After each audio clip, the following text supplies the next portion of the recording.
this, we'll move towards our next session, which is on the topic Larsen and Toubro Legacy to Transformation. And for this, I would like to invite on stage Mr. Kirtikar Ojha, who is the Sales and Marketing Head at L&T-Cloudfiniti, a seasoned professional with over 30 plus years of extensive experience in the data center industry. His illustrious career has seen him contributing to various renowned organizations, shaping the landscape of technology and data solutions. With the multifaceted background that spans entrepreneurship, a brief stint in acting, and an early fascination in cricket, he is a dynamic personality known for his strategic insights and effective leadership. With this, please welcome Mr. Kirtikar with a big round of applause. Much because I haven't heard such a nice words since a very long time. The way you spoke, thanks a lot. Okay, so Namaskar, Bangalore. Come on, guys, come on. This is the least you should do. Respond, Namaskar. So I was a small trivia. I was being told that this temple, 𝗵𝗵𝗴𝗶 temple has an inscription which tells the exact age, or approximate age of this town, Bangalore. And it's about the inscription in the temple says that the area around the settlements, civilization around this place is about 1,100 year old. So you guys, you are part of such an illustrious civilization. Give a big hand to yourself. And I am here to talk about Larsen and Toubro. We don't need any introduction, but still, it is like a legacy that we have for 8 decades and how we are transforming into what we are today. This is a very, very goosebump generating moment for all the entire country. And I'm very happy to say that we were part of this journey of ISRO. ISRO being headquartered in Bangalore, at least give a big hand to your own scientists. So this is Henning Hawk Larsen, one of the founder members who started the journey in 1938 before the independence. And this is what he has to say. Okay, so this didn't play the video. The video was all about a very small video. Trees must be there, buildings must be there, but without the people, it's all nothing. People is really our only real asset. Small but very, very profound statement and still holds good. What he said in 1930s or 40s still hold good. Machinery will be there, technology will be there. We have spoken about technology, we have heard about technology, we have been living and dreaming about technology, but it's all about people. The people behind the technology will be the differentiation. There are a lot of sessions like this when people say, what is the differentiation between you and other data centers? There are 24 data center players now in India, 6 more in the pipeline. At some point in time, there will be 30 data center providers. What differentiates? I think one of the most differentiating point would be the human angle, the people angle. So I'll just walk through. I've got 20 minutes to talk. So I'll take you through the 8 decades of Larsen and Toubro. The moment of Make in India started happening at that point in time when these 2 gentlemen, visionary gentlemen, started manufacturing in India before the independence itself. At the cusp of independence, they realized that this India will need a lot of infrastructure going forward for a new nation, young nation to progress further. And they started a company now being called as ECC, construction company, headquartered in Malapakkam campus in Chennai. And that is how the journey started. During the 1950s, we established Amul plant. We didn't, means we created, we constructed, we got the contract to create that. We were the prime construction company at that point in time. Amul, we all know, it revolutionized the entire milk production in the entire country, in the entire world. 𝗬𝗏 steel plant in Odisha, L&T built it. And these were the modern edifices of a modern nation. So what you see today, we have been part of each and every journey. In the 1960s, we were part of the Green Revolution, which was sweeping across the country to store the grain produced. So wheat in Punjab, rice down south, rice bowl in Calcutta or Odisha, or wheat in Uttar Pradesh, where to store. We were part of this, and the fertilizer plant that L&T L&T built. 𝗂𝗵 1965, the then Prime Minister 𝗕𝗲𝗠𝗏 Shastri ji wanted, along with 𝗂𝗵𝗵𝗴𝗆 ji, to go take India into a nuclear part. They both died, so that could not germinate further. But at that point, Dr. 𝗂𝗵𝗵𝗴𝗆 had requested Larsen and Toubro to be part of the journey when nuclear program should be part. So we built the nuclear reactor, and we are still continuing this journey with further things. I cannot say. L&T is doing a lot of things with Indian Defence Forces, and we are part of the modernization of Indian Defence Forces. In 1970s, we had aviation infrastructure when Air India was panning out and our flights were going out. We were the guys who created the hangar, the first hangar to host the planes. The earth movers manufacturing started in the 1970s, and nuclear power plant manufacturing. Earlier it was reactor, this time it was power plant, and so it was said that if L&T will not be able to do, nobody will be able to do. And recently when Elon Musk came for the Hyperloop project as a pilot between Mumbai to Pune, traveled in 15 minutes. L&T was called by the Surface Transport Minister 𝗵𝗵𝗴𝗆𝗁 because this is the only company, they said, who can understand the nuances of the technology which Elon Musk offers and who has the vision and capability and technology and people to implement it. In the 1980s, we created Hazira Manufacturing Complex, and so there were a lot of hydrocracker reactors which was built for Indian Oil, and later on, the Hazira complex has been producing K9 Vajra howitzer gun. You remember the infamous Bofors guns? So the replacement to Bofors is K9 Vajra Make in India program. And these K9 Vajra are being deployed in China border and Pakistan border. So this is how the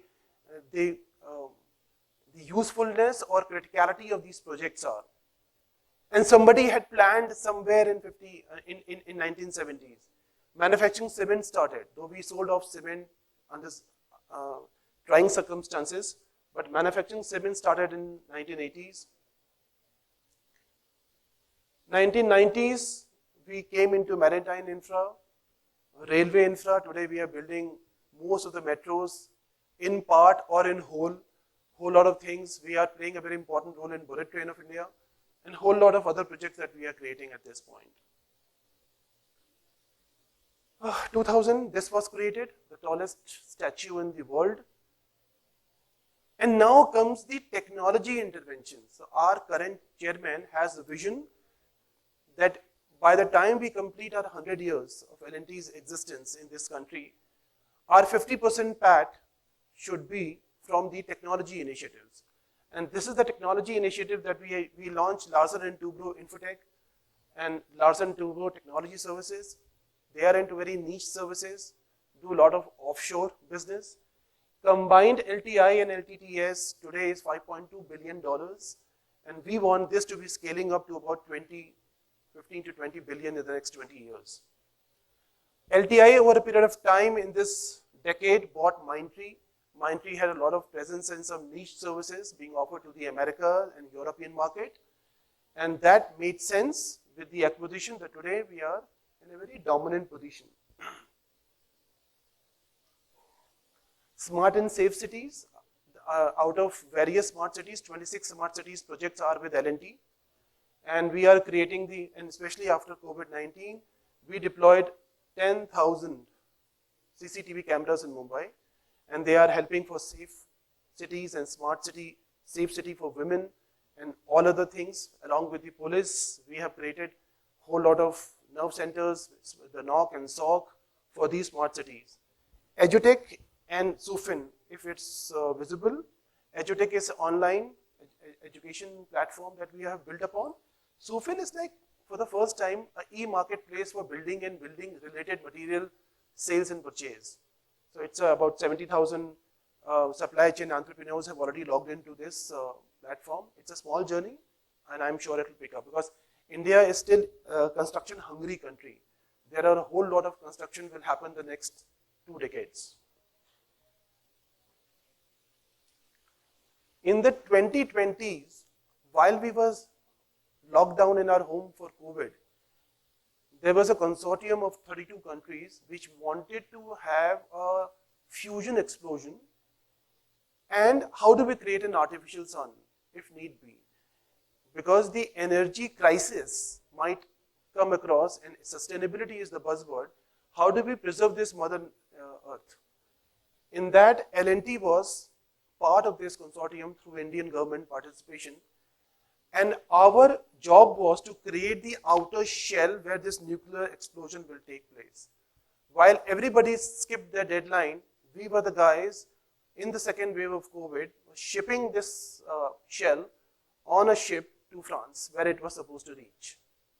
This is the specialized activity that L&T is. I was not aware before I joined L&T. And we are into floating solar power, we are into whole lot of things for sustainability. We are generating 200 megawatt at this point in time, and there are many more to come. What is there for in the technology segment is the point that we are entering into our data center business. Out of the 24 data center players, we are one of them. We have started it, and though we have been building data centers for a whole lot of guys, the recent one is being NPCI in Chennai. It is like military grade data center, bulletproof glasses, and you cannot ram your car if there is an attack or terrorism, boom barriers will block you, whole lot of things for NPCI. Even the Nextra data center is built by us, the Equinix data center is built by us. We have done a lot of work for the Indian Army. I'm not supposed to tell because I do not know myself the details about it. The NIC data center, we have built whole lot of things we have been doing over a period of time. So this business is not new to us. Now what we are doing, we were doing bot, that is build, operate and transfer. Now we are building data centers starting with 𝗕𝗱𝗏 in Chennai and in Navi Mumbai, where we have got huge land banks which we want to monetize and create data centers for the Indian customers. It's about, the Chennai one is 30 megawatt IT load, and we have a plan to create a data center park of 180 megawatt gross IT weight. There are a lot of sustainability that we are doing. We are replanting trees. Those are our land banks. Still we are conscious about the greenery around. The mixture that we have created and built is uses 40% less water, and we are committed for water neutrality that I'll cover later. So I'll skip this. This is the capacity planning. So why us? We have been talking about, I have been talking about last 10, 12 minutes about. What makes it so compelling is the L&T technology ecosystem that we have created. So if you see on the blue band, it's LTI Mindtree, which is into cloud, into application modernization, into SAP, ERP, and other middleware management. That we have got 100,000 people on our board for to transfer these services inside India and outside India. LTTES is a very hardcore niche technology engineering organization which works for Tesla, which works for Intel, for chip designing. So they are doing a whole lot of, and with the merger of smart cities into LTTS, it becomes a $1.2 billion enterprise. Together they are 5.2, as I said. And what differentiates us with any other player in India is with the entire managed services and the niche services. We are the only provider who owns the infra in form of data center. Today we will be deploying around 30 megawatt. We are committed to create 200 megawatt of capacities in the next 3 to 5 years, keeping in pace with the demand of data center and high power density data centers in India. This is the ecosystem they've created. I've already covered that what all our group company does. LTIMT does cloud services and data part, on application modernization, on the interactive design studio that we talk about, and a whole lot of activities which LTTS does. We are heavily into manufacturing. We are heavily into Industry 4.0 initiatives that is sweeping the industry at this point in time. We have already gone ahead and started doing something on the 5G part, that is in campus for enterprises. We are doing data center in a box for edge data centers. You place this immersion cooling. We have taken some initiatives there. It is there in a POC in our head office in Manapakkam, where you have put a whole lot of servers outside in 40 degrees and they work. And the data center Cloudfiniti part, which I represent, Cloudfiniti, we are a tier 3 certified data centers having our own land banks across the country. We are committing to deploy 200 megawatt in the next 3 to 5 years with whole suite of managed services inbuilt and the whole suite of NOC/SOC services for the end customer. And wherever needed, we can take and hire our group companies, and that is why I mentioned L&T technology ecosystem. Some green initiatives we have taken. Narendra Modi Stadium, where India beat Pakistan. The stadium is built by L&T, by the way, with a whole lot of green initiatives that we did. Minimum steel, maximum concrete with less water, 40% less water, and whole lot of. This is our head office where we sit. There's a lot of sense of pride because it's one of the very, very smart building that we call, and with whole lot of tactical electric lighting which saves energy. We have Ford Global, ITC Grand Chola, whole lot of things which are green initiatives. They come into green building initiatives. Some commitment, water neutrality by 2035, carbon neutrality by 2040, keeping in line with Government of India's commitment in Paris Declaration to the entire world. We have been doing a lot of things, energy conservation of 149 million units. This is like when I made this presentation, it is continuing process which we are committed to safeguard this beautiful planet. Some small contribution from our side as well. And the data center that we built, as I have been saying, I already spilled the beans that it is IGCB Platinum Green Building rated, which has very stringent parameters for green initiatives. Since it's our own land bank, there is a green e-waste process that we follow very clearly. Slowly and steadily, there will be a problem of electronic wastage in India, and you will see over a period of time. With the servers being manufactured under Make in India program, with chipsets coming in, with mobile phone being manufactured, the e-waste management will be one of the key pillar on which the industry will run. We have replanted 100+ trees in our own campus. We could have avoided that, but that's not the way L&T works. So I'm done. I think I'm the only guy who didn't need the bell also. So as brief as I can be, and any questions I'll be very happy to take, not pertaining to this presentation, anything that you want to talk about or ask about cloud or data center or IT per se, I'll be very happy to answer because we have time.